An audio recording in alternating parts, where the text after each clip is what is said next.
I've learned throughout my life that there are specific things that you should never do in your dreams. I've learned how to control my surroundings in a dream state, how to remember dreams, but the thing I will never forget was how I created a demon. It was simple to do, and completely accidental, but for those of you wondering how to do it, it is quite simple. All you have to do is break the 3 rules. Rule number 1, never tell anyone in a dream that they are in your dream. Rule number 2, do not try to prove it to them. And finally, rule number 3, never leave a conversation unfinished before you wake up. Step 1, wait for Halloween. It doesn't need to be Halloween, just a day seen by many as evil. Halloween is just the most obvious time to do this. I have tried doing this on other days of the year, but none of them worked as well as the day I made Derek. Step 2, fall asleep and enter a lucid dream. Step 3, break the 3 rules of dreaming. If you want to increase the chances of breaking rule 3, set loud alarms throughout the night to suddenly wake you up. Of course, I only needed one timer to turn my life into hell. I won't tell you about my life before, I would much rather tell you what had happened. It was Halloween night, and I had gotten home from my long, boring office job. I didn't even think of getting out of my work clothes. I simply set a timer for 8 p.m. to wake me up to pass candy out to trick-or-treaters. And then, I passed out and slowly started to dream. I was in a city, walking next to a man in his 20s, maybe his early 30s.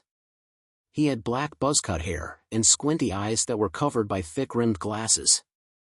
He had a bit of stubble around his face, and he was looking at me as if he was waiting to say something. I knew his name immediately, Derek.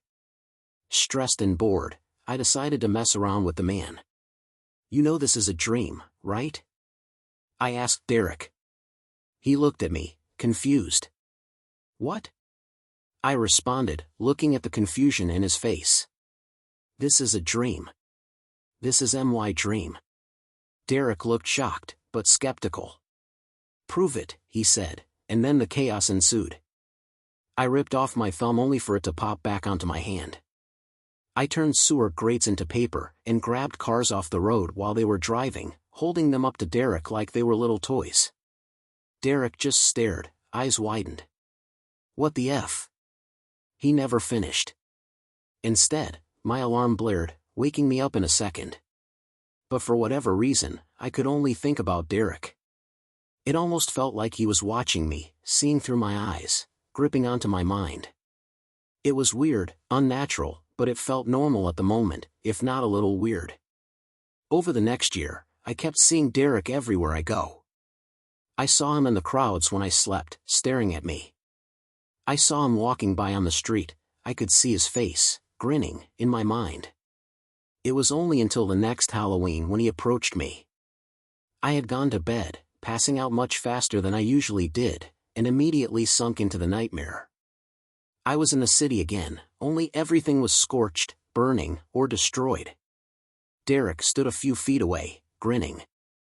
Slowly he got closer, revealing his now disfigured and scarred face. The skin on his lips was torn away into a large, gaping smile, and his nose was gone. His eyes were surrounded by scars and gashes, leaving him permanently looking surprised. One of his arms was worn away to muscle and bone, and his other hand was covered in gashes and cuts. I tried to move, my legs shaking, but I couldn't. Derek spoke as he got closer, his voice almost impossible to understand. "Do you remember me?" he asked. It sounded like he was talking underwater, his voice gargled and changed. "Do you remember my name? My existence? Do you recognize what you've done?" "What?" I managed to ask, the word coming out of my mouth like burning hot metal. "I was trapped in your head, trapped watching you live the life you prevented me from living. You stopped me from living a life of peace and ignorance. You let me fester in your mind, rotting day after day. I was trapped, for so long I was trapped, but now." He whispered in my ear, I could feel his hot breath and speckles of blood splash onto my cheek. "Now, my friend. It's my turn to wake up." My eyes snapped open. I couldn't move, I couldn't think. I could only look around. I was trapped in sleep paralysis. But the worst part was how I could still see him. He was just outside the door, taking a step as he counted down. 10, 9, 8, 7, 6, 5, 4, 3, 2, 1. Now. He reached towards me as he said now, his voice loud enough to hurt my ears. I immediately rose into the air. I screamed in pain as my arms and legs twisted unnaturally, cracking and popping as I passed out, my eyes filled with darkness. Was I dead? Was I murdered by something in my head? How? My thoughts were interrupted by that dreadful voice. Wake up! And with that, I was in the emergency room. I told my story to doctors and nurses, but nobody believed me. The doctors locked me in a padded room for years without a wheelchair, unable to move or do anything by myself. The worst part is, throughout those years, I saw Derek much more clearly, taunting me the entire time, especially on Halloween. The mind is a powerful thing, but it should never be able to make another.